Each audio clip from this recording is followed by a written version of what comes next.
of getting Kenya where we want. So what's on the ballot? Those of us who believe we should institutionalize our politics along political party lines, institutionalize accountability by having clear separation between the opposition and government, institutionalizing the fight or accountability by making sure that the judiciary is independent, the institution of the criminal justice system is independent, not just by constitution, but financial and operational independence as well, rather than build these around personalities who then become subjective and who then become biased, and we end up in the place we should not be. Finally, in the ballot, we have driven the economy right to the heart of this contest. And we are looking at democratizing the economy of Kenya. And that is why, with our partners in ANC and Ford Kenya, we have built an economic model around this election that gives us opportunity to expand and make sure that our economic model is inclusive.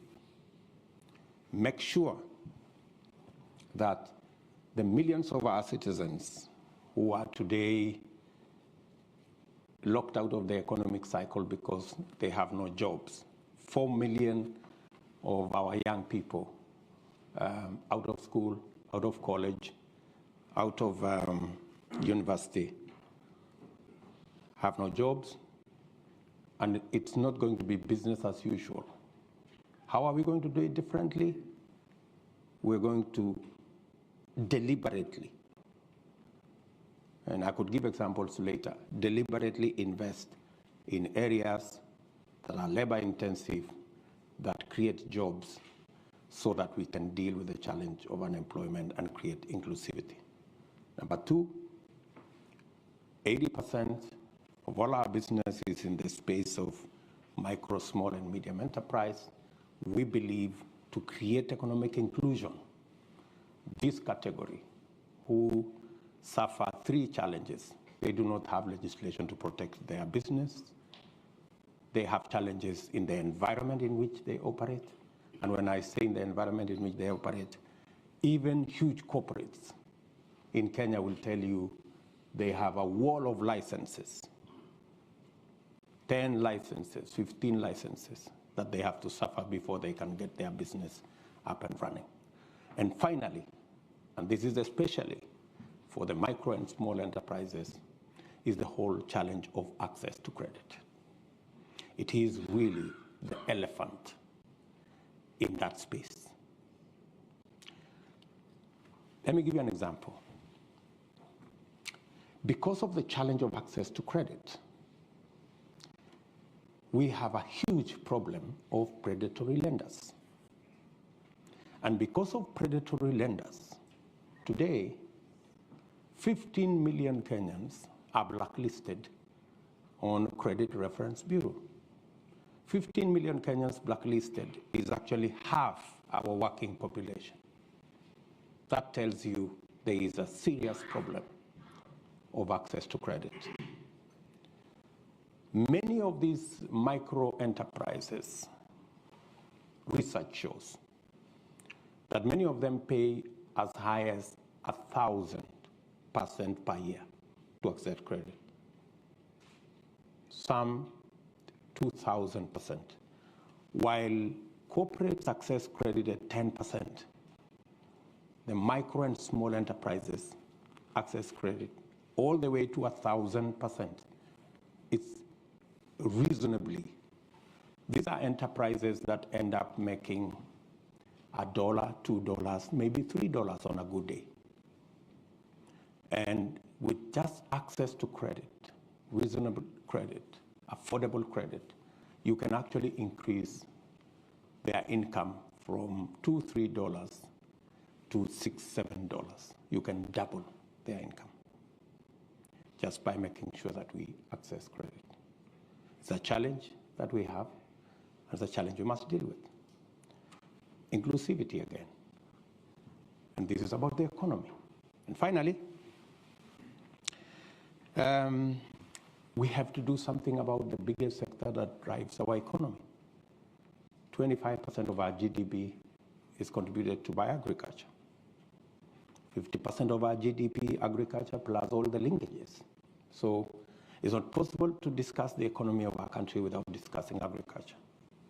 And agricultural transformation, right from interventions in seeds, interventions in fertilizer, interventions in market, interventions, getting rid of cartels, dealing with brokers, making sure that we have clear value chains. And if I give you an example, we are, for example, the largest producer of milk in the continent. We produce 5 billion liters of milk. But if you go to see our productivity, it's anywhere between 3 liters or 3 kilos and 4 kilos per cow. Same cow, same farmer, with a little bit of input on a different feed. You can actually take the same cow, same farmer, to 15 liters, 20 liters. You can triple, maybe quadruple their productivity. And we could turn around the fortunes of many in that space of agriculture. We import 180 billion shillings worth of food items into Kenya, when we have a huge farming community that can actually produce. 12 million households in Kenya are in the category that majority end up being net importers of food, yet they are farmers. We need to build the capacity, increase the productivity of these people who are already in the farms so that they can produce enough for them to eat. And with enhanced productivity, they can begin to help us manage the 180 billion import bill by supplying some of it. So that's really the trajectory I would want us to look at. So we have pushed this whole economic discussion into the equation. Our friends on the other side, maybe they will explain to you what I have heard them talk about is the old stories, the things that haven't made a difference in Kenya. And so I consider that, as I conclude, I consider that the people of Kenya have a choice that cannot be clearer. And it will determine whether we go forward as a stable, progressive, democratic, constitutional country, or we regress to what we see part of the world going. Maybe we see what's going on in Ukraine, that people are beginning to roll back democracy, go back to more authoritarianism and that kind of thing. And the people of Kenya, in my opinion, their choices are very clear. They will choose wisely, and they will choose the next government that they know can deliver prosperity going into the future and overcome their challenges. Thank you very much.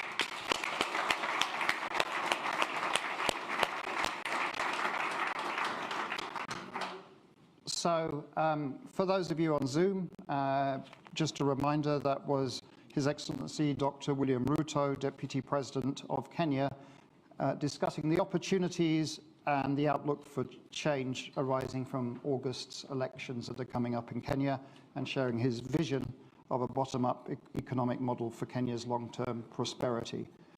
Just a reminder to everybody in this room that this event is the first of a series of events that we're organising at Chatham House on Kenya's 2022 elections and political developments. And next week, we will be advertising shortly. Raila Odinga will be speaking here also. So, if you want to ask questions, we're going to do this two ways. One is there's roving microphones in the room, and I'll start off that way. But we're also, via Zoom, receiving questions from all over the world. So if you want to ask a question and you're on Zoom, please use your Q&A box function to indicate that. And I will also see if I can invite some of those who are on Zoom to ask their questions verbally, but I'll also summarize some of those that are coming in. So again, we'll take 3 questions now from the hall, and the lady in the front, please go ahead and ask your question.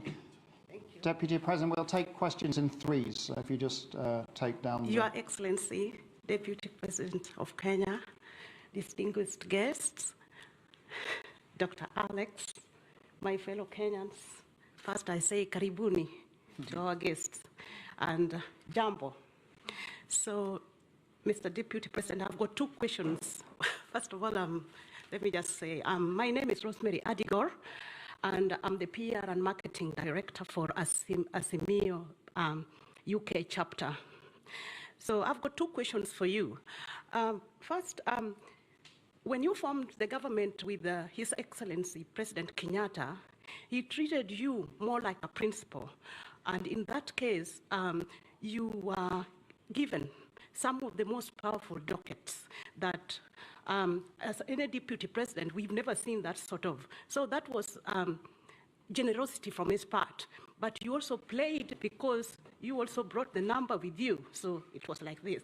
So what I want to ask is, what are you going to do different, having seen the level of corruption, unprecedented corruption that engulfed our country to an extent whereby people can't even afford to buy milk, people can't even afford to buy even just oil. And yet we have people who they are just rolling in lots of money. They are just, they can have a car from Monday to Sunday. And Kenyans are starving. Second question, please, because we've got lots and lots of questions, please. So I just ask you, what are you going to do different to Kenyans? Second question, should you not win the election, are you going to concede defeat and be an advocate for peace in our country? Because we know the story, and we are all eyes open. We are watching. Thank you. So thank you. And lastly, I just No, two. The lady in the middle here, please. Ahmed, yeah, we'll go for 3 plus 2. Excellency, Deputy President, thank you for sharing with us your convictions. I am Nashwat Megwar, Head of Political Practice at Concerto Global Public Affairs. I have 2 questions. The first one is a more political one. As we all know, on 9 August, there are many risks for a fair election. So on which tools do you rely to ensure a fair, transparent and inclusive election, and how can the international community support you this way? The second question is more economic. How can the international investors plug to your bottom-up platform vision to create employment and value in Kenya? And how can they become, as you say, true hustlers for Kenya? Thank you very much. And there was one gentleman there, you, sir. Yeah. One question, please, because I want to try and get a diverse number of questions. Ladies and gentlemen, distinguished guest, His Excellency, my name is Lashan Lethbridge, and my question for you today actually is just, well, the one. Kenya's shared prosperity, and I'd actually like to hear your thoughts on the internal security of Kenya and its armed forces, and what your thoughts are to have a prosperous Kenya and a safe Kenya.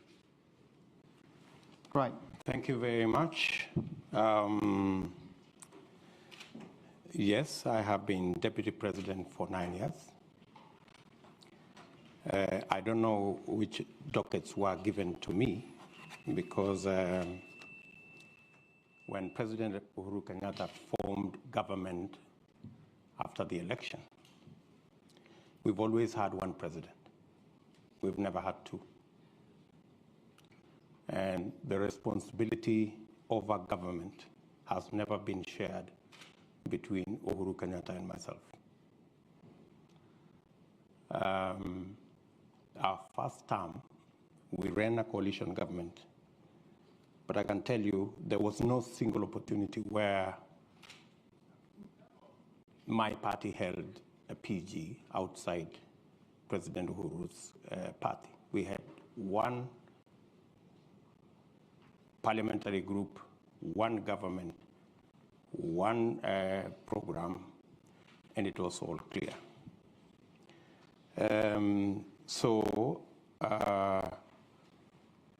There were no dockets that were given to me.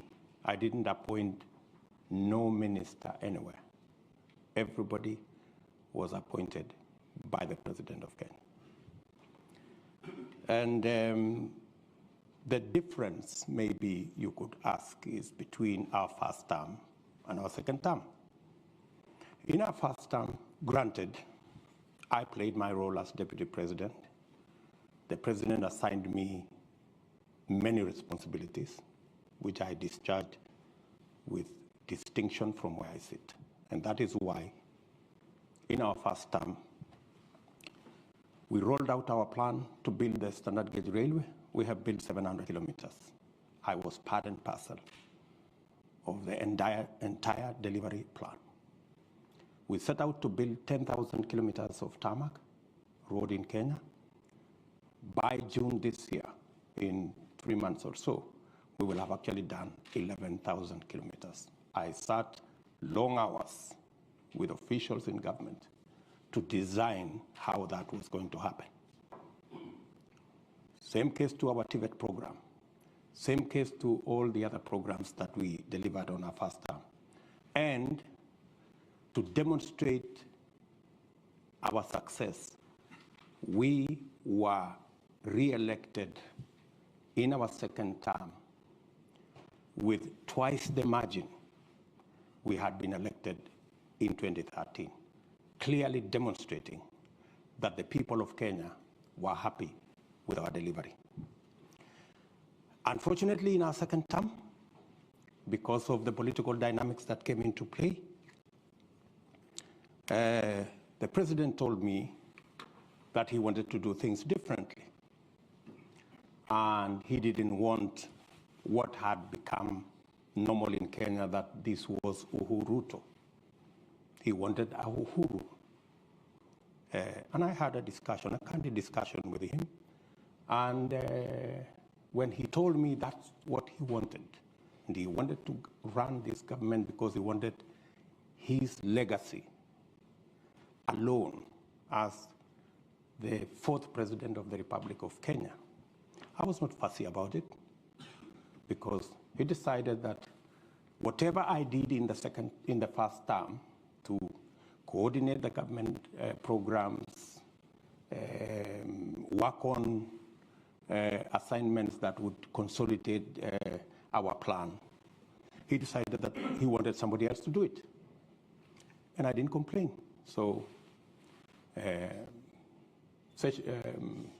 executive order number 1 came into force, establishing a different arrangement in government. And I had no quarrel with it, because that's how the President wanted to deliver on his second term. Unfortunately, the people who the President maybe gave that responsibility failed him, because the whole Big Four plan fell apart. The housing plan never took off. The universal health coverage never took off. The whole space on agricultural transformation faltered. And we didn't see any of that plan. In fact, at some point, it forced the President to change the plan. So we went away from the original plan of Big Four. We ended up with another plan called BBI, changing the Constitution, working on all the rest of it, which unfortunately, again, went up in smoke because it was do things differently.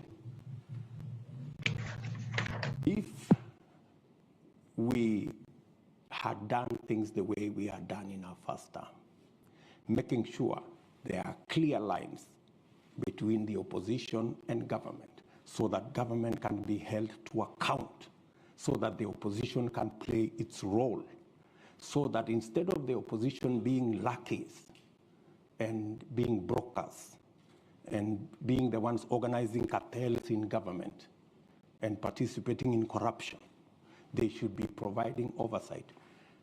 You're correct. You know, Kenya is in a worse place today. There is no oversight. The fellows who are supposed to provide oversight in the opposition are the ones driving the scandals from KEMSA to all these. They are the ones participating in the troubles. Coming to my grand lady here.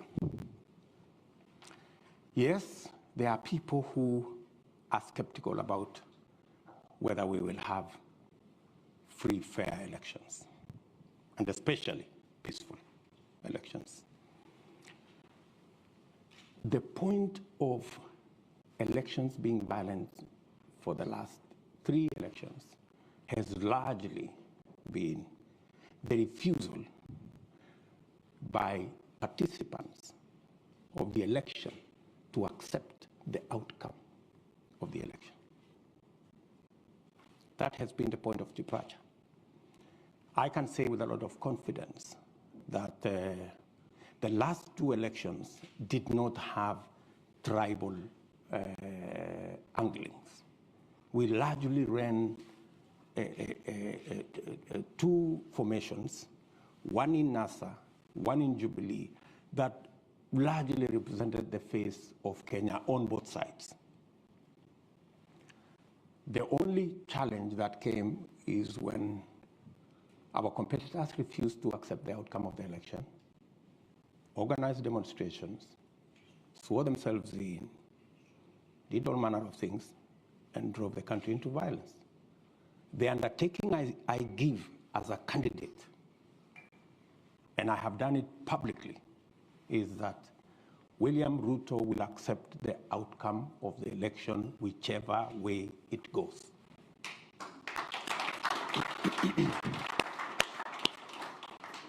And I want all the other candidates to make the same commitment.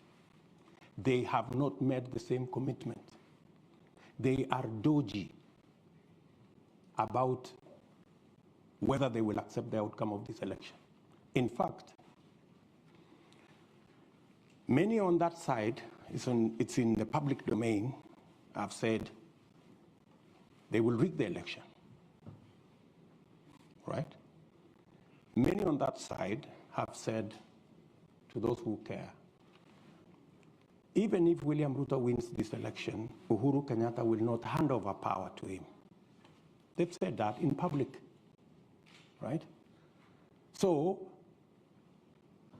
what we need is those of us as Kenyan leaders, the Kenyan public, and our friends in the international community to speak to all the candidates so that they can commit in public unequivocally that they will accept the outcome of this election. And I say so, especially the notorious ones who have never accepted the outcome of any election until they commit that if they lose this election, which is most likely going to be the case, that they will accept the outcome of the election. That way, we can guarantee peace after the election by making sure that all the participants do what I have done publicly.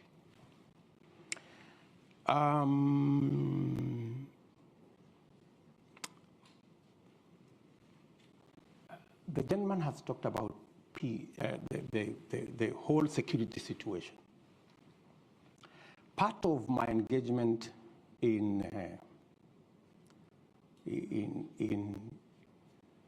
let me reframe it first.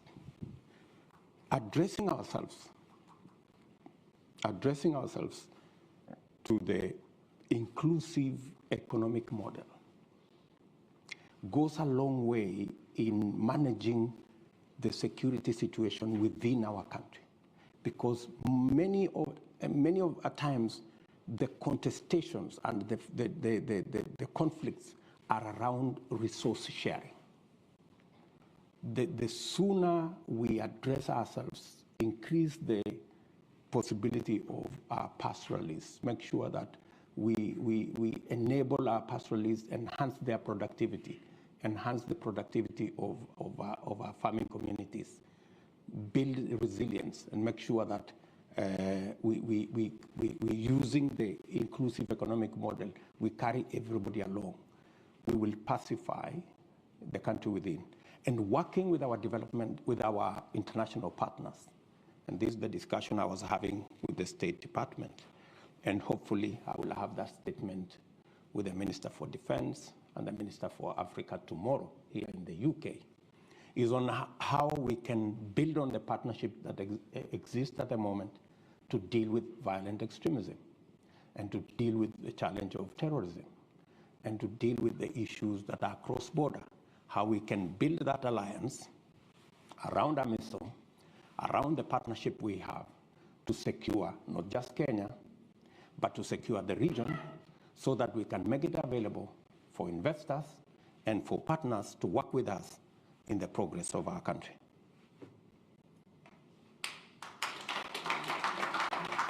So I'm going to take some of the questions coming in from the continent and beyond. So be patient, please. We've got way too many questions here to deal with in the short time we have, but I will also overrun 10 minutes today, and I will overrun next week by 10 minutes also, so we have equity. So first of all, we've got Mutone Mwajere from Nairobi. If we can, if you'd like to ask your question live, please go ahead. Mutone. Are you there? Hi, this is Mavani. Yeah, I'm here. Can you hear me? Yeah, please go ahead. We can hear you. This is Mavani Wanyaki. I had several questions, but I will respect Alex and ask one. How do you reconcile your stance as a defender of the Constitution today with the fact that you mobilized the no vote in the constitutional referendum of 2010? Thank you. Thank you, Mutoni. We also have a program here called our Common Futures Conversations. And so our next two questions will be from young members of that project. For your information, Deputy President, the Common Futures Conversations project at Chatham House is a centenary initiative. We celebrated our centenary in 2019 that uses a bespoke online platform to provide space for young people in Africa and Europe to share perspectives on key global issues and engage in policy makers. We've received many questions from them, and we've chosen two to ask their questions live to you. So first of all, I'd like to invite Salome Nzuku to ask the question. Salome, please go ahead. Thank you for the opportunity to ask this question. My name is Salome Nzuki. I am a founding member of the Common Futures Conversations community and also a Chatham House Youth Advisory panelist. Currently, I work at the Ministry of Foreign Affairs here in Kenya. Excellency Deputy President, how will you tackle violence against women, safeguard women's rights, and promote gender equality if elected as the 5th President of Kenya? Thank you. Thank you very much. And then the second question is from Daniel Orogo. Daniel, please go ahead. Hello, my name is Daniel Orogo. I am from Nairobi, Kenya. I am a member of the Chatham House Future Conversation program, and I am a panelist in the political governance. Your Excellency, the Deputy President, President Kenyatta has admitted severally in different platforms that there is nothing he can do to fight. One occasion, thrown up his hands on the air and says that there is nothing I can do. What do you want me to do? So as part of the presidency that you have been part of, I am interested to hear how you have seen in your campaigns that you do not really articulate about corruption. And I've heard your presentation about the fund, about institutionalization, but I admit that it is coming until late that you too have been dodgy about your agenda about fighting corruption. Is it by default? And if so, what is your pragmatic agenda in tackling corruption under your presidency if you will be elected? Thank you so much. Thank you, Daniel. And the final question is from Uredo Makoji, which is one about tourism, I believe. Uredo, please go ahead. No? No, Uredo? Okay. Maybe you answer those questions. Okay. Maybe let me start with Wanyeki. Let me tell Wanyeki, I am a Democrat. And when you are a Democrat, when you participate in a contest and you lose or win, you must accept the outcome of that contest. We went to a referendum. Yes, I mobilized the no vote because I had misgivings about sections, not the whole constitution, sections of that constitution.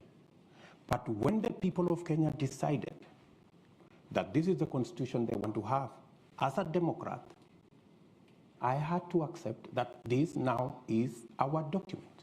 And I have every right to defend the current constitution because it is the constitution of the Republic of Kenya. And I am a Kenyan. It is a paradox that William Ruto, who had misgivings about sections of the Constitution, today is the defender of the Constitution against the people who pushed for the adoption of the Constitution, who today have become the biggest enemies of the same Constitution. They want to mutilate the same Constitution. And it has to take William Ruto to defend the Constitution of Kenya. Isn't it an irony? I think the people on the other side have more questions to answer than I do. Salome. I quite agree with Salome that we must be even. We are the losers when we exclude women from the leadership of our nation. We have seen the value of women leaders. We have seen the contributions that they make. I have nominated no less than 4 women who have gone ahead to win elections because they've been given a chance to serve. So the more women, the more we provide opportunity for women to participate in leadership, the better for everybody. And that's why, even in the BBI process, I was against getting women from elected positions, of people, their friends, their relatives, their girlfriends, and all the rest of it. We must continuously provide a platform for women to be elected, for them to participate in elective politics. What are we doing? As a party, for every elective post, women pay for nominations half what men pay, as a rule. Number 2, we have made it absolutely clear. It is in the rules of our party that any violence is an automatic ticket to disqualification, especially violence against women. So violence is a no-go zone in our party. Violence against women has the severest consequences because we need to provide the opportunity for women to participate in the leadership of our nation. And going forward, we will support the affirmative action components that ensures that representation progressively until we have parity on matters to do with gender becomes our part of our equation until we get everybody the opportunity to be elected. David, I don't remember what David was asking. Can you remind me, David? Corruption. Yes, good. David was asking about the subject of corruption. And precisely, he's captured it very well, that there are so many people who pontificate about the fight against corruption. He said, President Kenyatta at some point said there was nothing he could do. I think that's a question he needs to direct to President Kenyatta. I would not throw up my hands that I have nothing to do. I have something to do. I need to get the criminal justice system to have its own financial independence, give them the capacity, the software, the human capital, the hardware to deal with corruption. I have said that I will roll out the judiciary fund to enable the judiciary to deal with accountability by providing them the human resource, the financial independence, the hardware and software to be able to adjudicate over matters and to deal with corruption cases expeditiously. Part of the lethargy around corruption is because it takes 10 years for a corruption case to be dealt with. Why? Because the whole investigation chain is lethargic, and the judiciary do not have the capacity to fast track because they are constrained financially, because we haven't made it possible for them to have that capacity to deal with matters to do with corruption. I have been very clear in my mind as to why the fight against corruption is top on our priority by institutionalizing the fight against corruption. And it is not going to be something personal between me and my friends or my enemies. It is something between the criminals and the law. And in my very honest opinion, the rest of the people who are giving us long lectures about corruption, it is public knowledge in Kenya that there are people who run a laundry to clean, corrupt people. If you are a corrupt person, you just need to pass through some office, pay some small stipend, and all of a sudden you are a clean person, you have no case to answer. I don't think that's what fighting corruption is all about. I don't think personalizing the fight against corruption so that it is me versus my enemies, that's not how to fight corruption. The way to fight corruption is to build the institutions that can independently deal with the challenge of corruption. One final thing. Willie Mutunga, our former Chief Justice, when he left office, he said the one thing, the telephone line never rang with a call from State House. In 4 years that he was Chief Justice, not one day, it never rang. And he was very proud of it, because that's how to keep the independence of institutions and to make sure that every institution does its job. And that's the essence of why the Constitution set up independent institutions to deal with weighty matters like oversight, accountability, and the whole criminal justice system. Okay, too many hands for the time we've got. Sir, you've had your hand up almost all the way through, so that might be that it's your lucky moment because it's such a strong arm, but you have to be quick, yeah? Just one question sharp. Please go ahead. Thank you. The Deputy President, my question to you, and this is to be fair to your competitors, it's not that they don't have an agenda. They have a very potent agenda. And to quote Abraham Lincoln, when America was at the point of dissolution, made a very great speech about a house divided against itself cannot stand. And as a man of faith, are you saying the unity call by your competitors is not worthy, seeing that Kenya has been divided since independence and the presidency has been circulating amongst two tribes, and the unity call and the marginalization of Kenyans is not an agenda? You're saying it's an old story? I really want to hear what you would respond to that. Thank you. Thank you very much. The lady in the middle just here. Yes, please. It's coming. Yep. Your opportunity.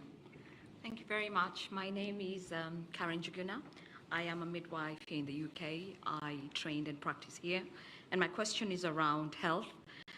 Women's health and sexual reproductive health is an issue that's close to my heart. So I would like to ask, what are the plans for your government to tackle the high maternal mortality rate in Kenya? As you know, Africa as a whole, we contribute to two. Kenya has its fair share. And also to ask what your opinion is in terms of legalizing abortion, which is one of the highest contributors of maternal mortality, and how we can evolve these conversations that are very emotive and also very driven by our faith. But as a profession, putting my professional hat on, I think that we need to have this discussion. Women need to have choice, prevent women from dying from preventable causes. I know there's a lot of work that has been done by the Beyond Zero campaign, and it would be interesting to see how you can, what are your plans in terms of building on that and ensuring that no woman should die from preventable causes in childbirth. Thank you very much. And then the last question, and here's the gentleman there with the blue checkered top. Yeah, you, sir. Good afternoon. My name's Joseph Muchibi. Ladies and gentlemen, Your Excellency, welcome to London. First question. One question, please. We got no more time than that. One. Okay. Painstakingly has been a dominant word that you've used in explaining your role in political parties. Again, painstakingly, political parties ideally are supposed to be the forum upon which public participation is effected for real politics to make sense. I feel for you,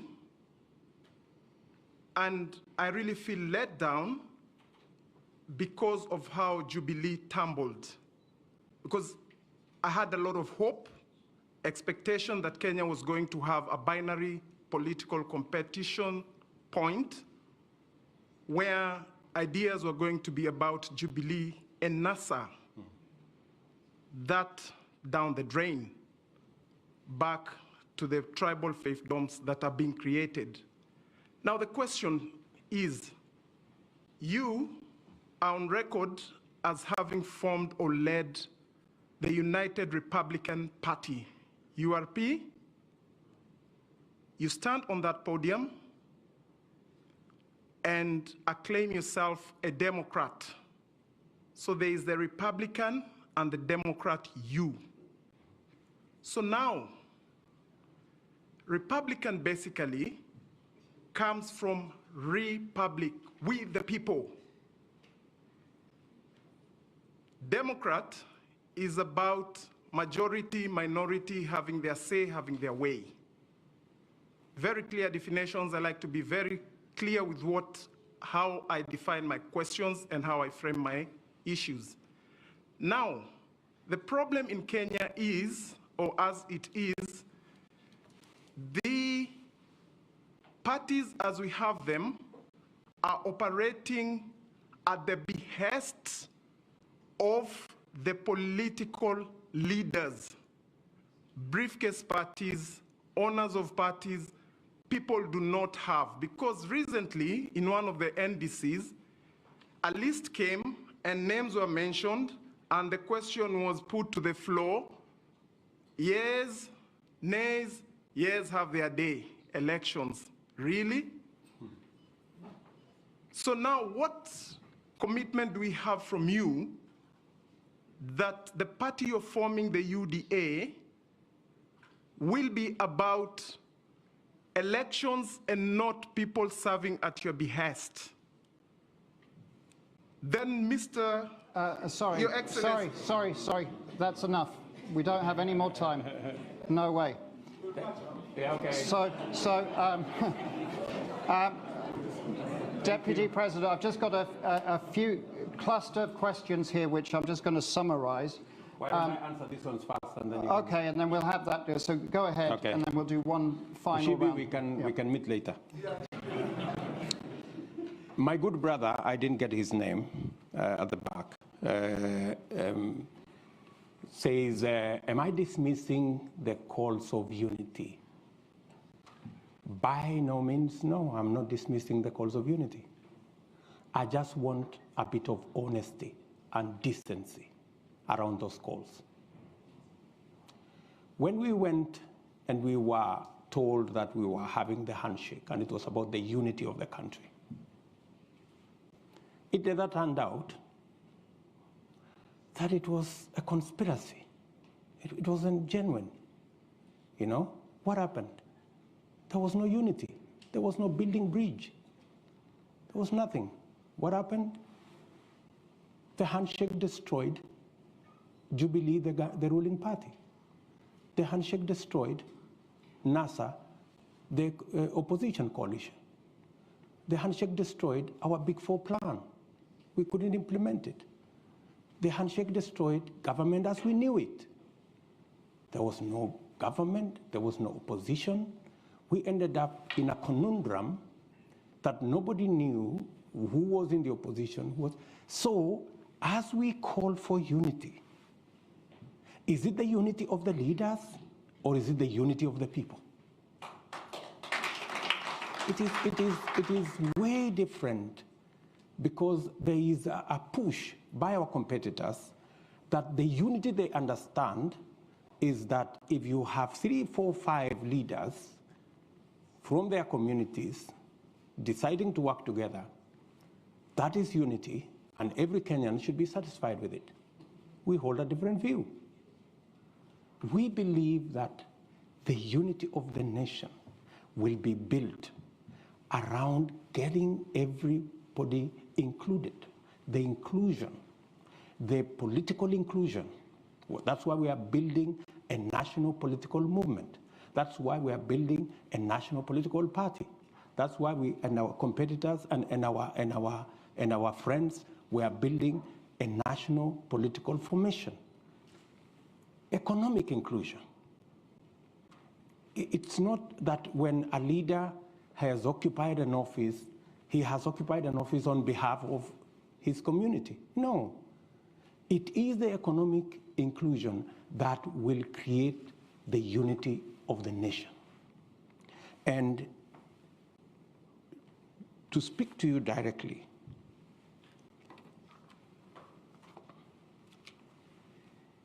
if you want to tell us today that you want us to believe you, that you are genuine about the unity of the country.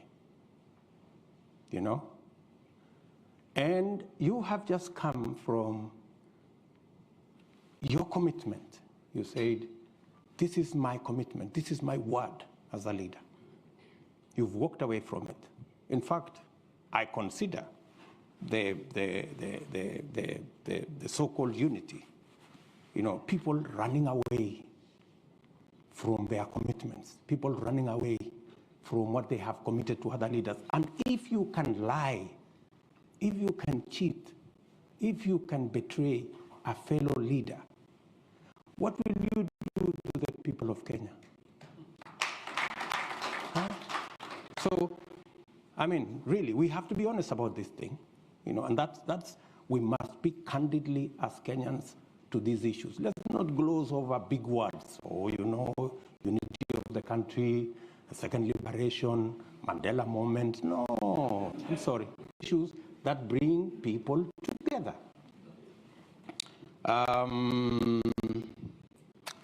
Health.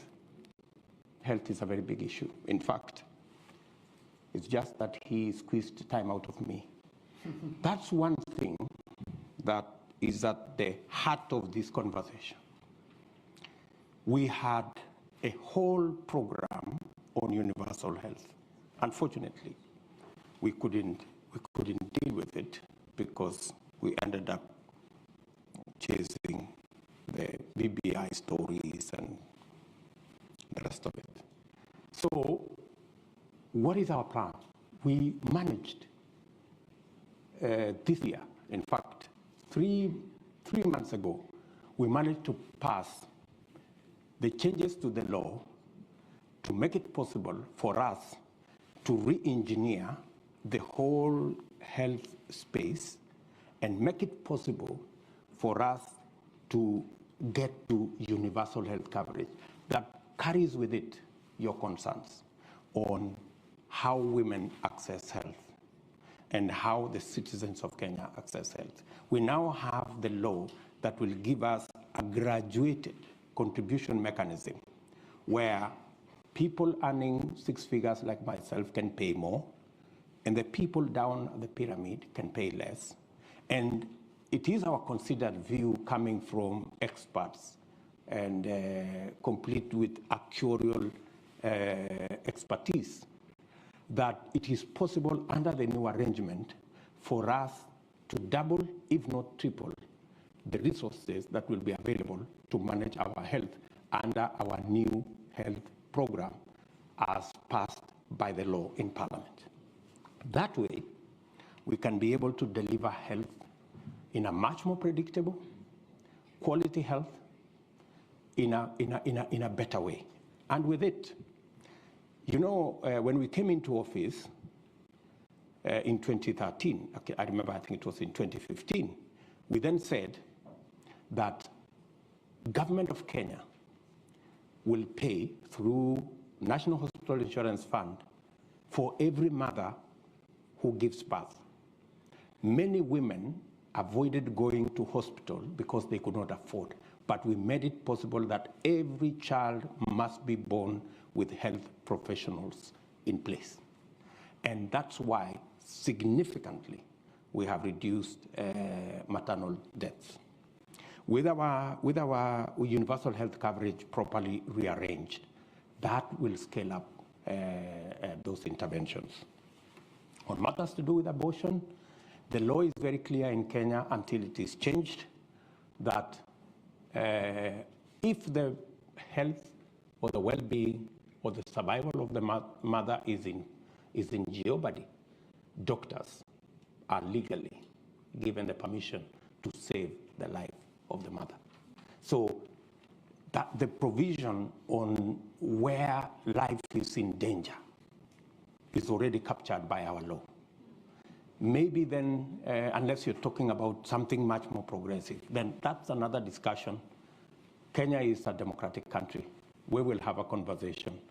And when we get to that place where we make that decision, then we will implement it in whatever fashion that the law will provide at that point in time.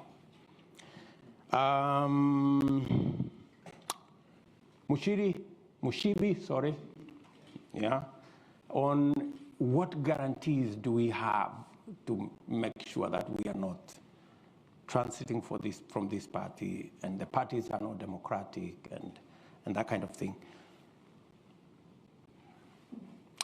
I am the biggest loser when it came to the collapse of Jubilee. That passion in you. I had invested a lot of emotion, a lot of effort in building the Jubilee Party. Unfortunately, we tried. The members of my team who are sitting here, who are members of Jubilee, know that I was the last person to accept that we move out of Jubilee.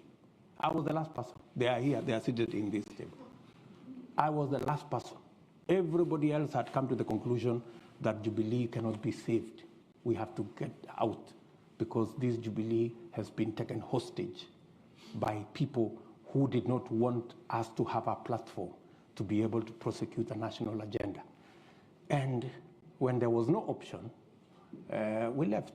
But the flip side is that we ended up with a much more popular party than Jubilee.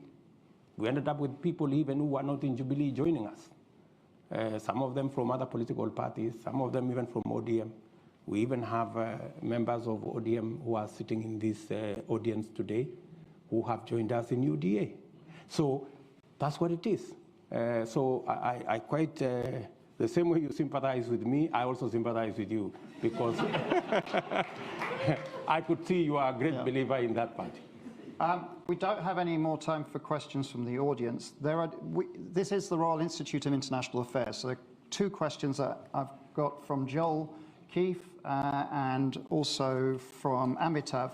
One is, if you're president, what's your position on the East African community? How are you going to get unity on it? And do you have a vision for common currency?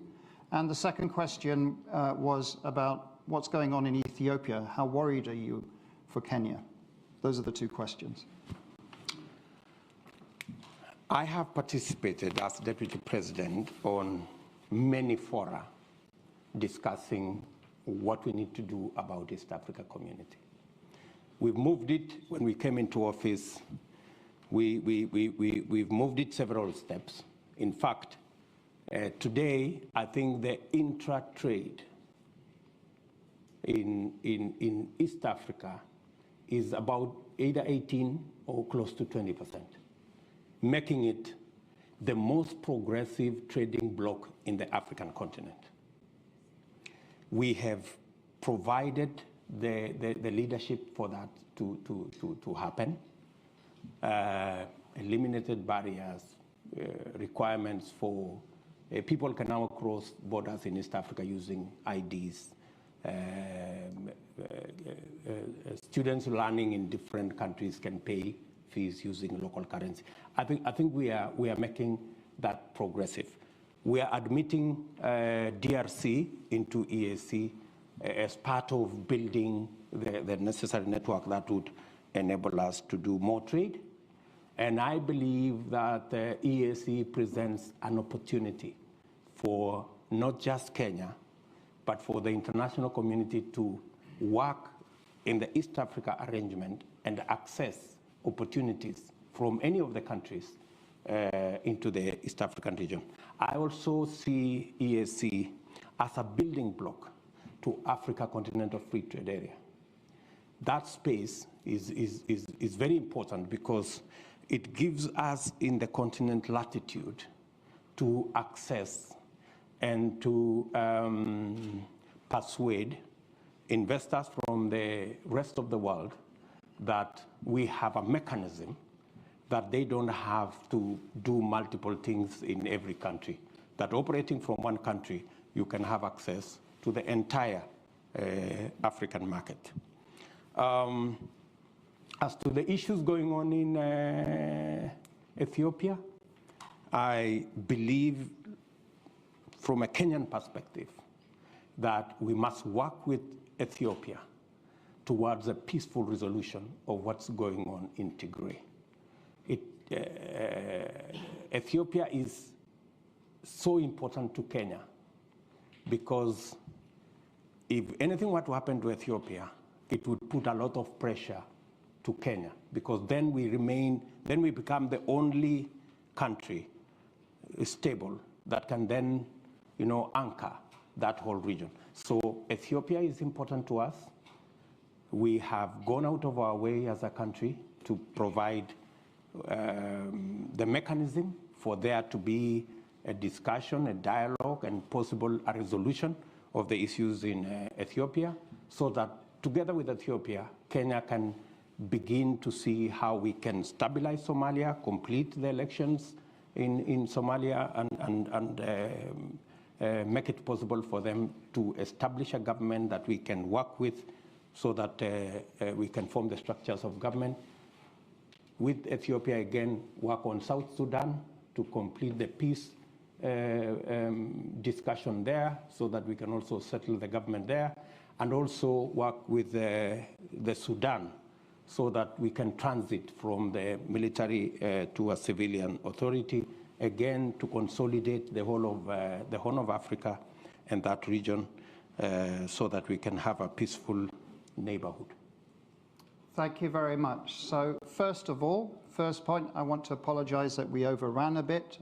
Your indulgence is much appreciated. We will overrun next week for the same amount. Secondly, you're of course all welcome to register for next week, so we'd be very happy to see you again. And also just to to tell you, in fact, the Deputy President mentioned the AFCTA. Well, we've got the Secretary General of the AFCTA speaking at Chatham